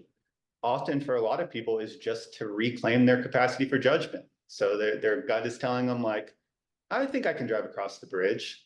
And then, okay, go for it. So it's not about like throwing them into some sort of like situation that's really traumatizing. It's more of like seeing what their judgment is telling them about the world, and then seeing whether they'll take a risk based on that judgment. And they're kind of assuming that if like you don't get into too much radical skepticism, then it's not always that hard to figure out which thoughts are giving you information that are going to signify some sort of action that you need to do. And maybe it is really hard, but then you can kind of really take some time and figure out what about this is so confusing. And that might be more of an exploration to kind of get to some sort of stable point where you can put a pin in something. So, Jonathan, do you have a very short question, or is it rather lengthy one? A short question about, Sure. because thank you so much for such an interesting talk. But I was wondering about like this notion that, you know, and this comes up a lot in OCD, thought behavior fusion, and not just people with OCD, this kind of belief that thought somehow can be causal to behavior, when you really examine it, they're not causally related. They can be correlated with behavior, but a thought literally can't cause a behavior. So I wonder how you view that in the context of understanding OCD and OCD treatment. I mean, when we think about causes of behavior, I think we're still back to indexicality. So we're looking at a behavior and we're trying to index what could be the source of that behavior. So, so depending on kind of your view on that, whether you think of thoughts as having an agentive thing, or, you know, some of the talk today, whether you think your brain, whether you kind of take them out. I think that that's an indexical question about what's causing things. And then as far as thought, you know, I understand thought action fusion is, you know, you're treating thought as the same as action. So if you think that like you had a bad thought about your mother-in-law, like you really hurt her. And I think for me, I would kind of put that probably under radical skepticism, that people kind of probably know that they haven't hurt or like a lot of people I think would say like, I don't think I really have. So if that's really what they're thinking, then you might kind of work with going with that and attributing less agentive power to thoughts. And if you really believe that thoughts do act on people, if you believe that's how thoughts work, then you have to really think about what it means to live in a world where thoughts are your mother-in-law, which is a whole big values question. Okay, well, thank you very much. All right, shall we continue with our last presenter? So I have the pleasure to welcome Simon Savitt, who is an OCD sufferer living in New York City. He graduated from the City College of New York in 2020 with a bachelor's degree in physics. Although he was diagnosed with OCD early on and introduced to first-line treatments, he remained treatment refractory for many years. After attending residential programs at both Rogers OCD Center and McLean OCDI, where he struggled to see results with habituation-based ERP alone, he incorporated adjunct modalities that he credits with accelerating his OCD recovery. He advocates for the use of acceptance-based treatments, inferential CBT, positive affect treatment, and inhibitory retrieval approach to ERP in the treatment of OCD. His goals as an OCD advocate are to share educational material on lesser-known modalities and to highlight comedians and artists whose performances are inspired by their experiences with OCD. And well, on the webpage, he added a little link that you can check out about his OCD advocacy work. And let me say that, you know, considering that Simon really had a whole anxiety this morning while preparing the speech and everything. And I think it's really courageous that you made it here today, and you can really be proud of yourself for that, right? So please join me in welcoming Simon. Yeah, so the advocacy work, I still need to set that up, but that's a pretty ambitious thing that I hope to work on. And I also hope to sort of continue some of the work related to this presentation. And essentially it's that it's gotten very confusing to parse out where therapists are getting their techniques from, and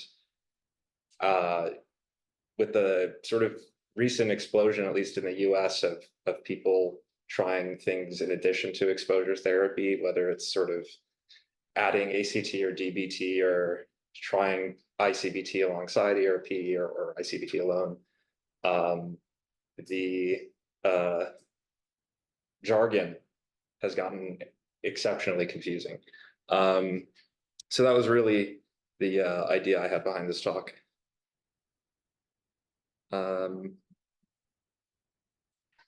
Right, so I wanted to start with a quote.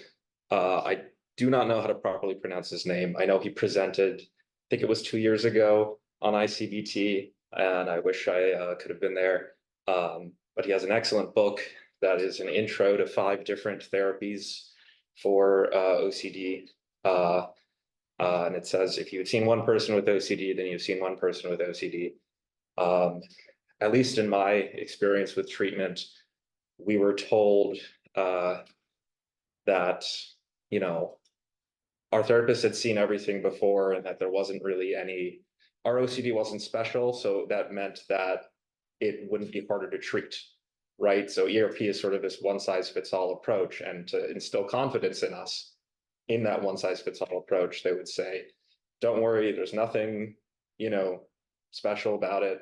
And I think people are starting to focus more on how dropout rates are very high, and for whatever reason, people aren't able to benefit, and more individualized approaches seem to be getting to those people. They've sort of shifted a bit away from that one size fits all approach. Right, yeah, so previous presenters have already talked about sort of the storied history of OCD, and there's still this battle sort of between emotions and intellect. I would say, you know, sort of in my mind is reflective of the behavioral and cognitive sides that are sort of dueling for dominance. And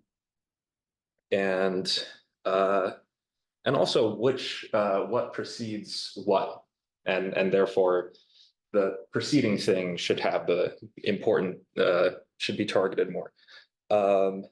And yeah, Eva had just presented on, you know, the fact that animal research, I'm trying to remember the name of the researcher that's eluding me right now, but yeah, it's taken a long time for people to recognize a lot of the hidden or invisible symptoms and to pay attention to them, because they're much harder to study and much harder to compare to, I guess, rat models and other things. And Hazel had presented about news reports overrepresenting the compulsions and underrepresenting the obsessions, or really the cognitive symptoms.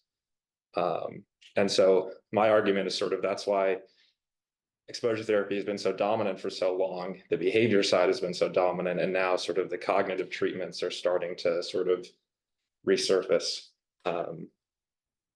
And just going to quickly note, like, this is the biggest, in my mind, linguistic sin in terms of OCD representation. Dr. Stephen Philspin has certainly helped a lot of people discover that they had OCD by popularizing this term. However, you know, we know that they come as a pack together, and you can't have more of one than the other. And I do find it funny that the Wikipedia page still says primarily obsessional. And somewhere in that page, it says primarily cognitive. And once I figure out how to become a Wikipedia editor, I'll try to get them to correct that. And so I thought it would be funny to just say, you know, the people who are more pure behaviorists or pure cognitive, that they're primarily one or the other.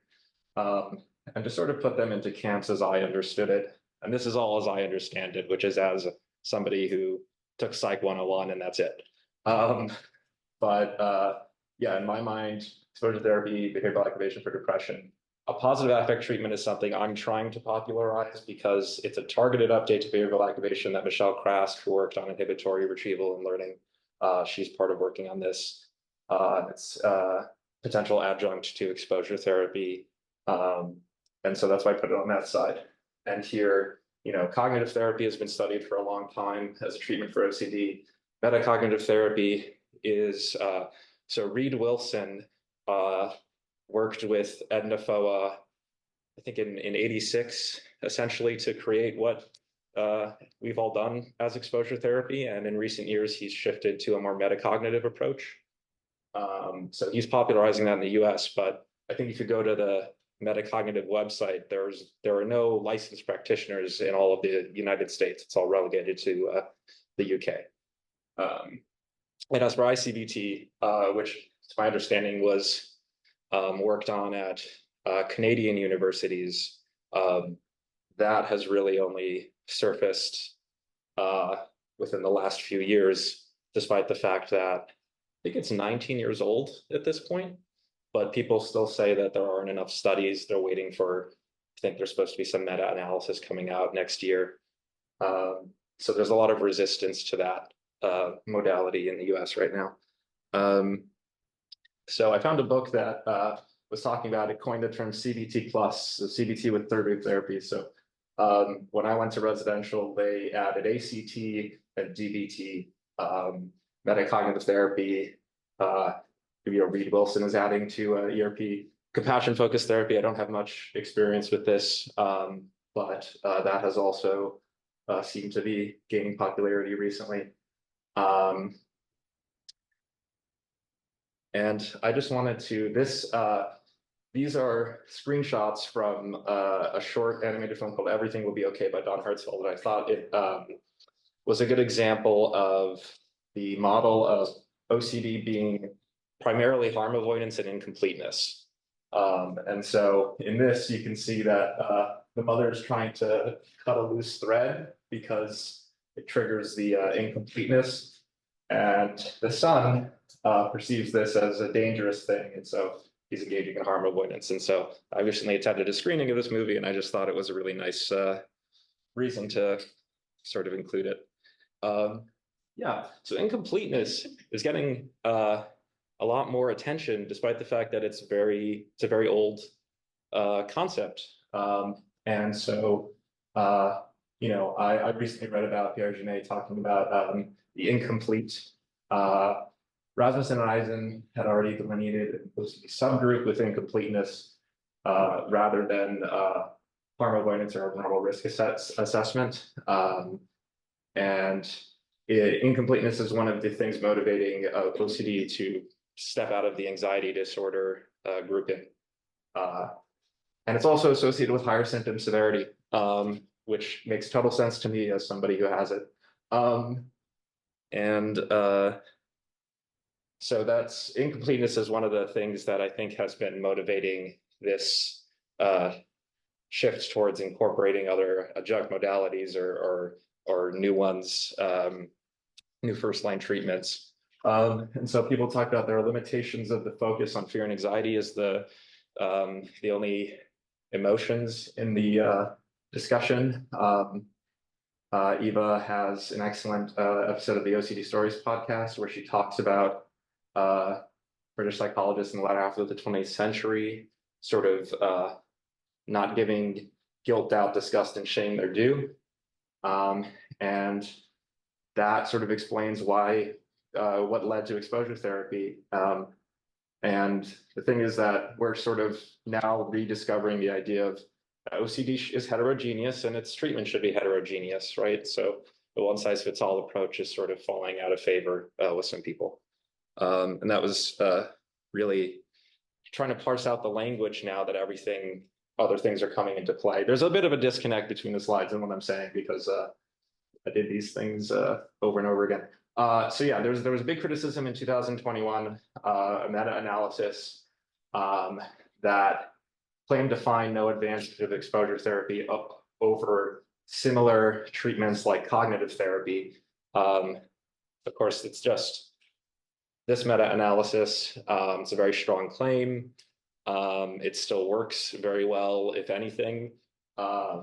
It's just, they also talk about a term called researcher allegiance. Basically, just they wanted to look back at the foundational studies of exposure therapy and say, hey, let's look into this more,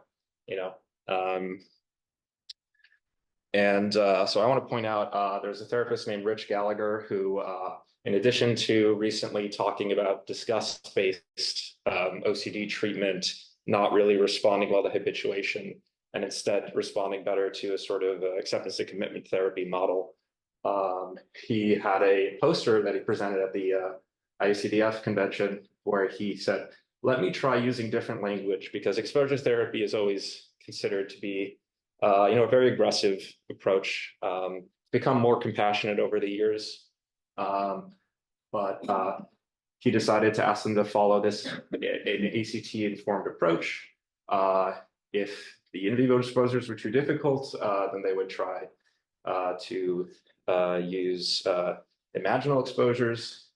And he found that the less threatening language seemed to have a lower dropout rate, and it was easier for people to get in. So there's a benefit to simply just changing the way that you introduce these ideas. And so there's sort of been this delineation of, you have exposure therapy, then you have ACT mixed with ERP, where the ACT part is really just to get you to the ERP. It's just sort of a slow ramp up into it. But then there's the sort of ACT, or Rich calls it a mastery approach, where you're not focused on tolerating distress anymore. You're just, whatever you need to do to work towards your values, even if it means engaging in safety behaviors. And so safety behaviors, ERP generally very strict.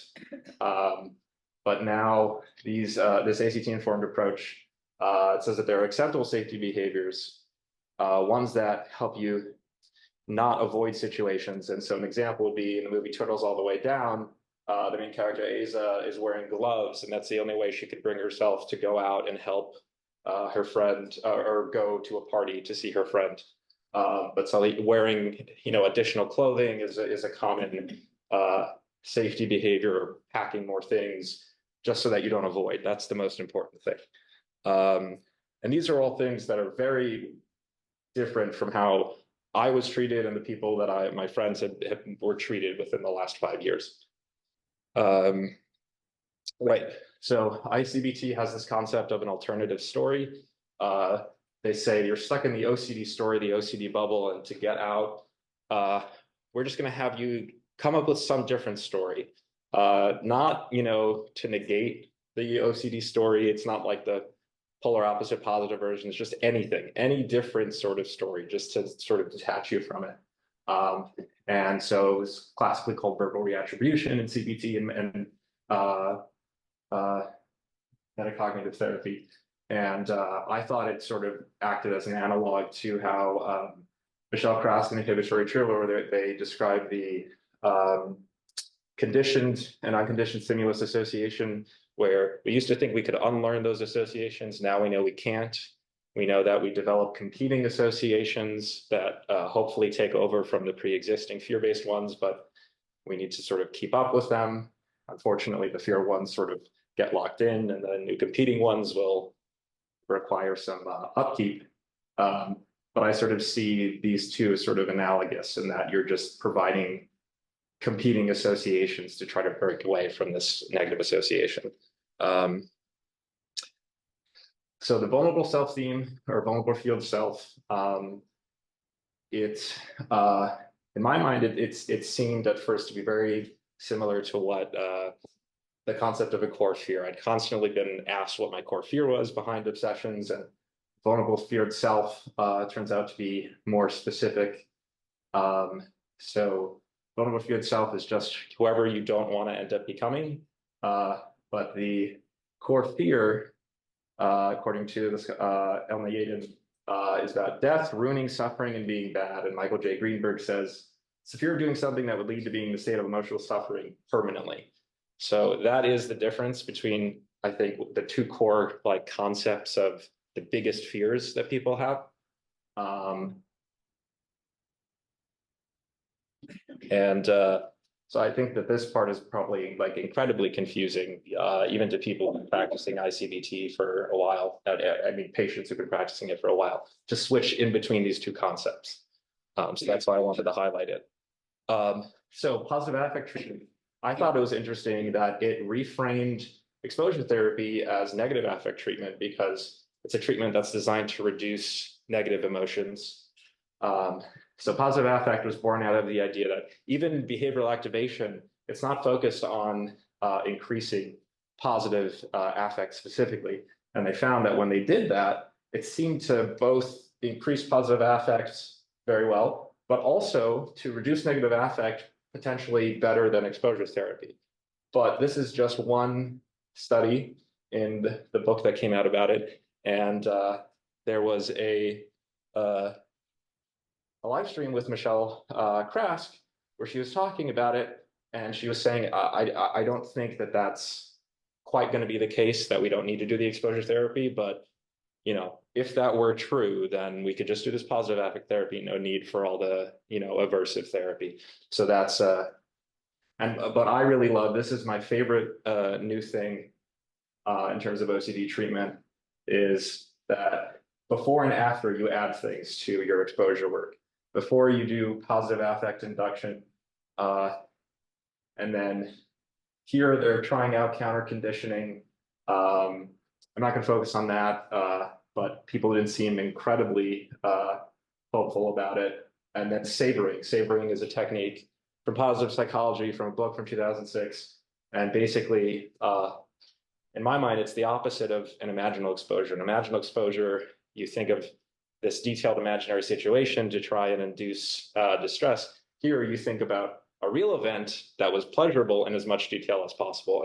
But what they want you to savor specifically is the learning that happens when you violate an expectation you had, when you do the inhibitory retrieval approach to exposure therapy. And so this is a very different set of language to tell somebody who's like exposure therapy saying live in uncertainty, maybe, maybe not. ICBT saying it's a return to a state of certainty. And then this is sort of saying we don't have to focus on the distress. An aspect of this is affect labeling, where you just speak how you're feeling, and it helps you get to the exposure. I remember being in residential and them saying, don't talk because it takes away the focus from the habituation. So very, very different styles.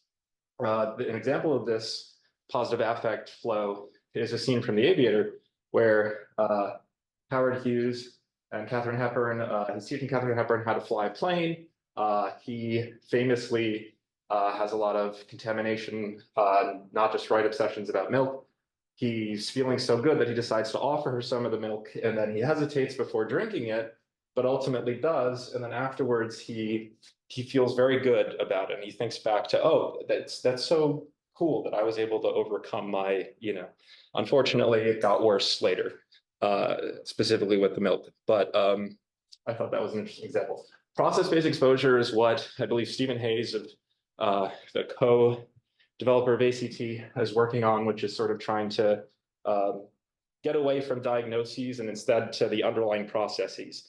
And sort of similarly to that, researchers are looking at the active elements of specific therapies. So potentially we could just cherry pick the things that really work from each of these therapies, rather than, you know, sort of having to adhere to a specific packaged therapy.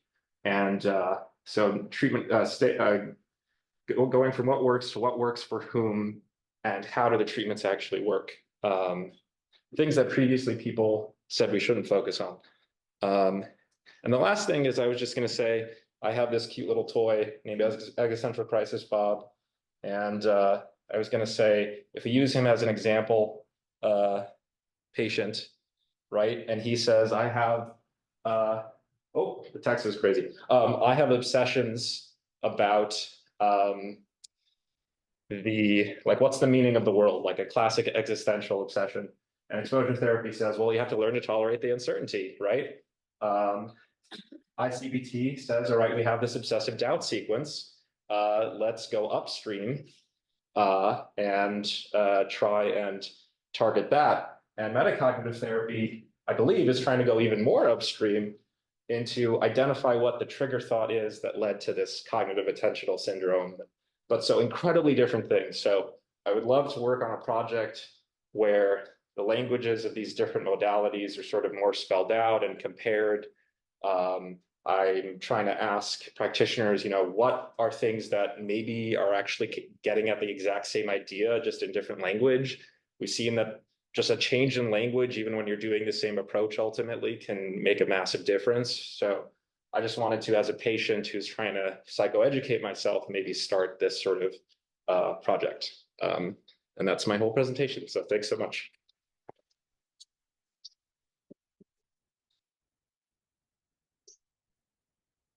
Questions?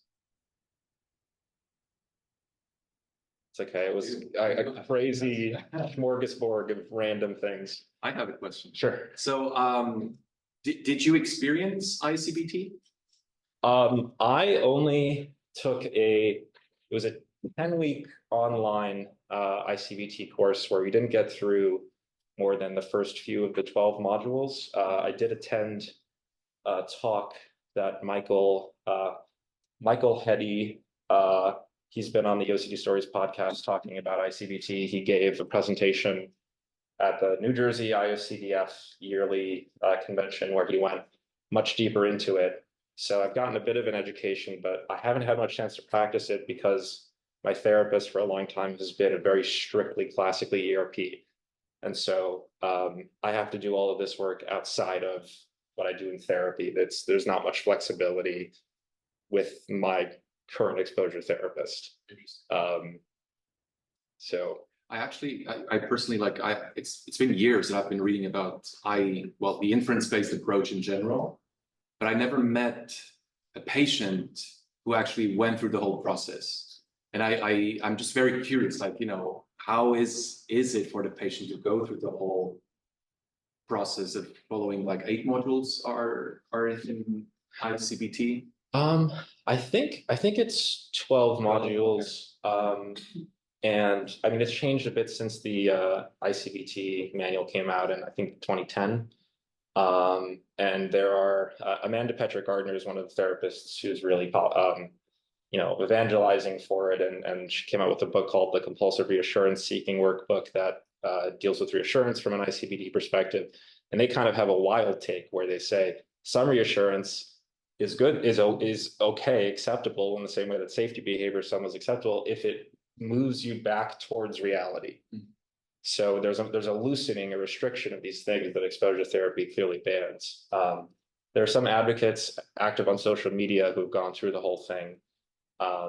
But even the therapists who are practicing it say it's a very confusing topic. And so I would love to create some educational materials about it to see if I could maybe help in the process of simplifying it, because it's also much harder to understand than exposure therapy. Exposure therapy, explicitly the sort of physical, contamination obsessions, people can understand you putting your hands in garbage. They can't really understand you taking out a worksheet and going through an obsessive doubt sequence and then doing that in your head. It's very cognitive. So the therapies that people can't see you working on, they just can't really understand.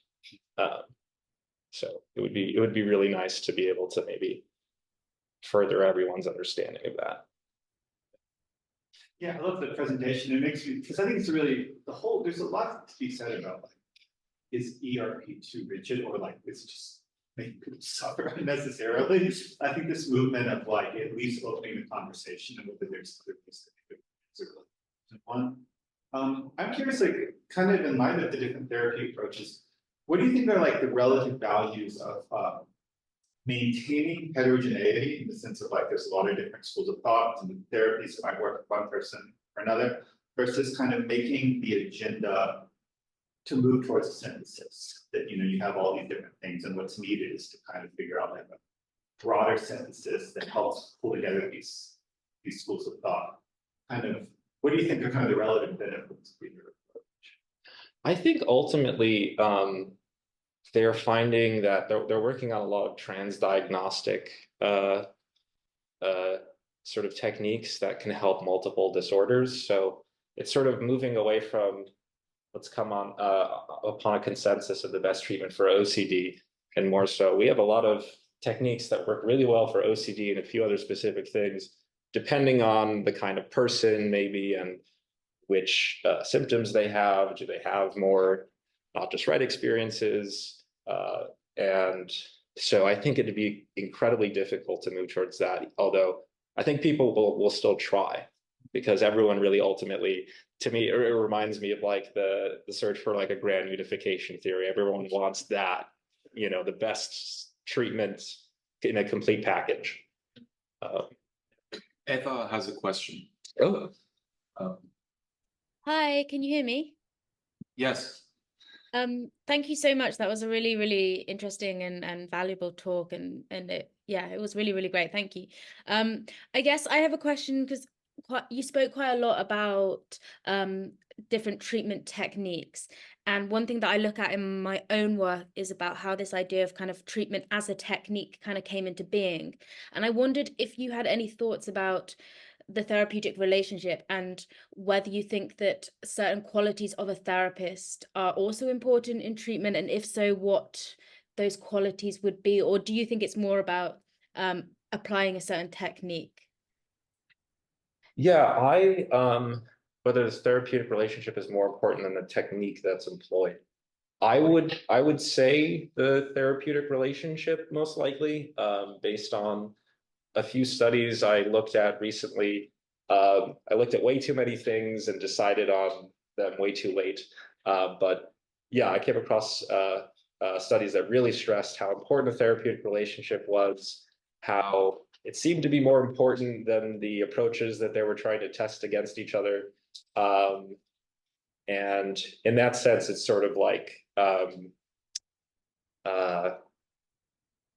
it called? A placebo effect. It's sort of in a similar vein. It's something that's so powerful and can cloud trying to figure out what actually works, because the person administering the technique is much more important than the technique itself. It's sort of unfortunate, I guess, for the people studying it, but great for the people who find a good therapist and can benefit just from that. Yeah. Thank you. Yes. Last question. Yes, well, I found it truly interesting that your intervention for Matthew's one is about meaning, and you also were featured gives meaning to intrusive thoughts. So I'd like to ask you how important it is in your personal experience to give a meaning to those experiences. So when you are the author of them, and so not the meaning that the therapist can give. Yeah, I think it's probably the most crucial thing for an OCD sufferer to do. It's the thing that I think satisfies that, you know, that book, The Myth of Sisyphus, that argument of why shouldn't we just kill ourselves? And his answer is sort of embrace the absurdity of life and we create the meaning, is his thesis. I don't know why his name is escaping me. He's French, Albert Camus. I think, yeah, similarly, we get stuck in cycles of rumination about how OCD has negatively impacted our lives. And it feels like this black hole that's constantly trying to suck us back in. And the meaning is the only thing that helps us escape from it. And so I would argue that's the most important thing. And so if people can find that through writing about it, not just memoirs, but, you know, writing about even something that's been written about a bunch of times, like you're writing about how, like what I'm doing, I'm going to try to write about psychoeducation. Other people know more and will write it better, but like the fact that I wrote it, you know, is sort of helping me, and I'm just sort of doing it for that purpose. And if it helps other people, that's sort of a nice bonus. Yeah, it's the most important thing, I think. Awesome. Thank you so much. Sure. So since we had the break right before, I would just like to just continue with this last bit of the conference. And the idea was to have just a short group discussion about let me stop sharing things. There you go. Having a little group discussion about moving forward. Like, this is now the 4th edition of the OCD in Society conference. And let's imagine that we will organize more editions in the future, at least I hope so. What would that look like? And what should we do to nourish that field of study? So I'm really thinking about really concrete strategies, right? Like, how can we make our research useful for therapists, for people who are affected by OCD and so forth? All right, so you're back. So let's just share like what you've discussed in your groups about like the different strategies that we could adopt to continue this line of work, and how because one of the things that I notice is like most of us we don't have a permanent position in academia, and the question is like, well, if most of us are leaving academia, like how can this work survive, and what can we do to really keep the interest going with this kind of work? So what have you discussed in your groups? Perhaps not that question. Okay, so what did you discuss? I think it would say that, and please somebody interject, you're having a discussion around that. The 2-year thing I think is a good idea. A 2-year thing, yeah. And I think that the real benefit of this conference, at least for me this year, has been the range of disciplines represented, the range of experiences represented as well. Mm-hmm. Okay. Yeah. There are a lot of people in this in the Northeast, the US, that just were completely unaware of the existence of this, that otherwise may have, Rich Gallagher will mention that paper that he submitted. I'm sure that people submitted something of that work for this conference. And I talked to some other, there are a lot of academics who reach out to the ICDF has a lot of advocates. There are a lot of special interest groups, and a lot of academics reach out to them and talk about how they're and I just think that that group of people, if they tried to sort of make mention of it, could get a lot of traction in the US. So there are definitely people who be, it's definitely a publicity issue, at least in the US for sure. Okay. So how did you learn about the conference? I think I learned about it. I do think it was from listening to Eva's OCD Stories podcast. Yeah. I think interesting. Seeing the presentation on YouTube. I think, yeah. Okay. Okay, cool. Other ideas that you discussed? Your groups?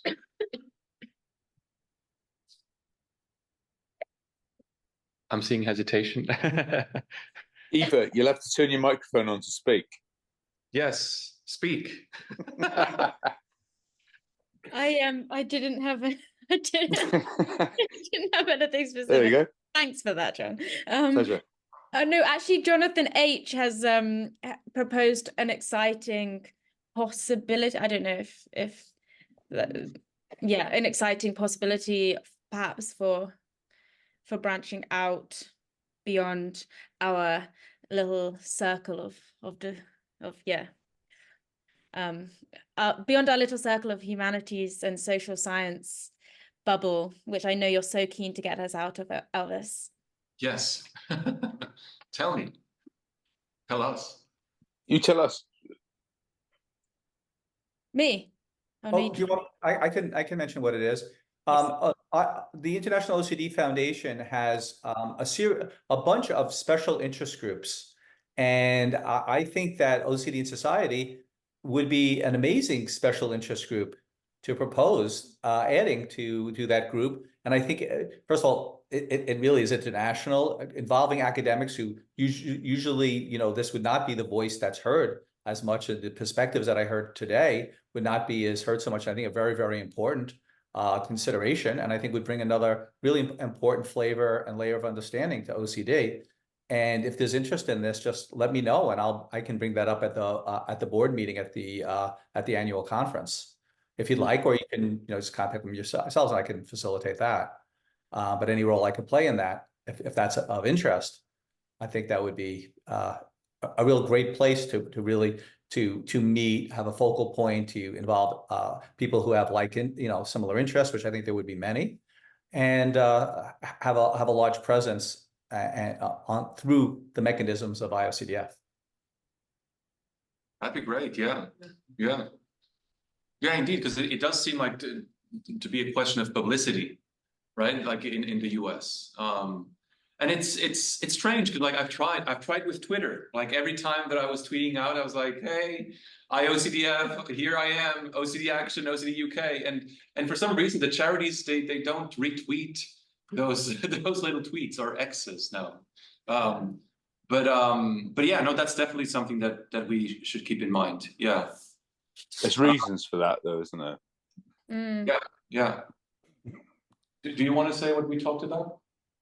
Or no? No, I forget. We talked about the research agendas. Hello, Matt. Oh yeah, sure. Yeah, we talked about maybe like almost writing position statements about what are some, like we talked about a lot of different themes today, and like actually writing some position statements for people if they want to take up a social science or humanities thing, of kind of like saying, here are some open questions, here's some unresolved questions.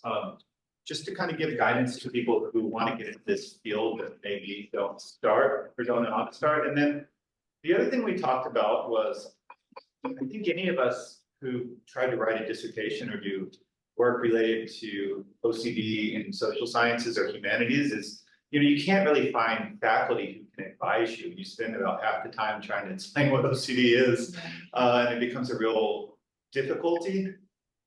So kind of like putting it out there to people of like being able to offer some sort of, you know, even just reading chapters or some guidance to people who are trying to develop this project, but they are kind of hitting a wall and explaining it. And I'll say one more thing that we didn't talk about, but I think it'd be a useful thing. I think a really good thing about OCD in society is it's kind of always taken a stance of not prioritizing too many different kind of like necessarily like practitioners over academics, or academics over people with lived experience, or, you know, people who do research, or people who do the arts. I think it's taken this very kind of broad view that everybody has something to contribute, and it'd be worth writing it out, you know, writing out a value statement to kind of make it clear that that is kind of what the organization is focused on. If that is what it's focused on, that's how I always. Mm-hmm, mm-hmm. Yeah. And this is, I don't know, I mean, it kind of, this always depends on everyone's capacity, you know, but I think also just getting ourselves out there. I think, you know, being on OCD stories or kind of like public outputs, or yeah, like it was great collaborating with Jonathan H. And I don't know, just kind of trying to stick our tentacles into different things. But obviously this, again, just like depends on capacity, and it's not always easy to be super. Eva, can I say something? I'm 51. I've still not got the courage to do any of that. But I can cause trouble on the internet if I want to, you know. We appreciate that. But that's the truth, though, isn't it? That's OCD for you. But Elvis remembers. You remember, you know. I wish I'd stood up and just read out my silly words when I went to your gig 2 years ago, and Elvis's before that. So. But everyone still heard it, and it was amazing. No, yeah. Thank you for saying that. That's wonderful. I'm 51. I'll be 71, and I still won't change. That's my point. But I hope I don't. I hope something happens, but I can't get over certain hurdles, and it's very deep rooted. Yeah. But it's the way it is, isn't it? Yeah. All right. Well, are there any other final thoughts, remarks, questions, ideas, contestations? I don't know. I've had I'm so happy that it was suggested to make it sacred, because that was I was gonna, if that wasn't what was ended up being suggested. I had wanted to make social media accounts that were highlighting artists with OCD and comedians with OCD, and I don't see why there couldn't be just social media accounts highlighting humanities people, producing works about OCD. I mean,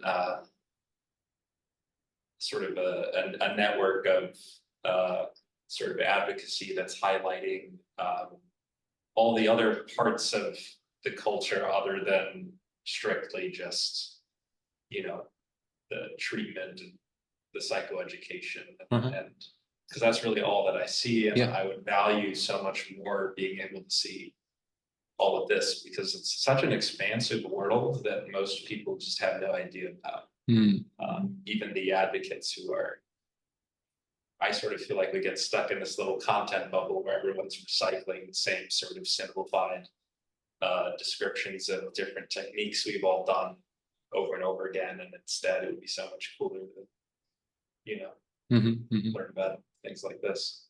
Yeah, no, definitely. And I like your point about like highlighting the creativity, right? Like there is a lot of creativity within the OCD community. I mean, like John, your sculptures are like, I mean, you know that I love your work. Thank you very much. Yeah. And you're one out of many other artists. You're spot on. And my carving, I started off in the OCD community and in the world of carving and art. And I've spoken to quite a few people just in the world of art and met them who've got decent OCD problems. They haven't gone live with any of it, but this is what we do in life, isn't it? And it's been a number of years now. Yeah, so I like this idea. I know some of the best carvers have got mental health problems. In fact, a lot of them have got them. I speak to people privately, and it's just this is all away from the Twitter, isn't it? And because most people don't want to show off when they got a really bad mental health problem. I do, but I've always been a bit of a show off. But I've also had OCD since the age of 5, so I haven't got the answers. I'm glad you are all doing what you do, because it helps me, and it's real, and it's nice to listen to. And thank you for doing what you do. It's really good. Thank you. I like academics.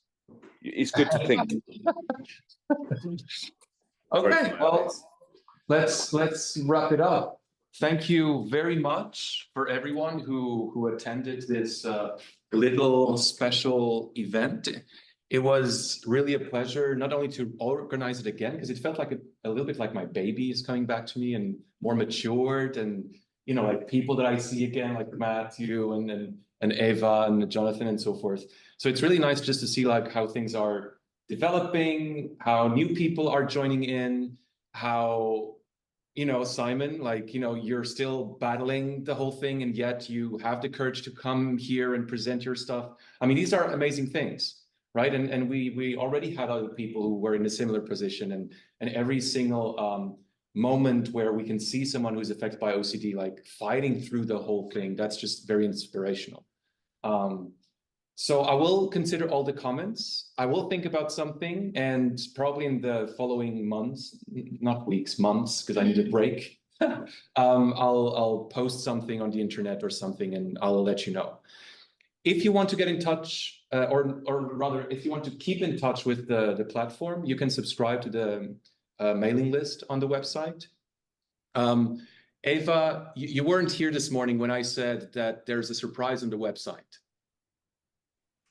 No. Okay, so if you go on the website, on the resources, you will see that I compiled a whole list of sources about qualitative work on OCD. And it has also a list about movies, songs, anything, like really. And this is like, my contribution to like think a bit further to really move the field a bit forward so that we have like a basis to work with. Okay, well, then those are my final words. Please do eat the croissants and the cake. Where's the guitar?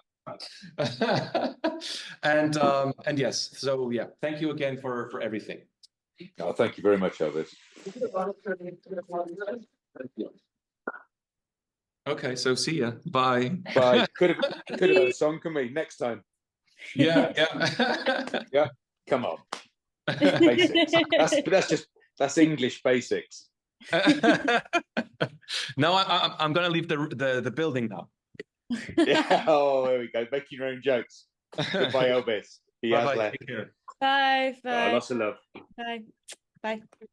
Goodbye. Lots of love to everybody. Bye. Bye. Bye. Bye. Here we go.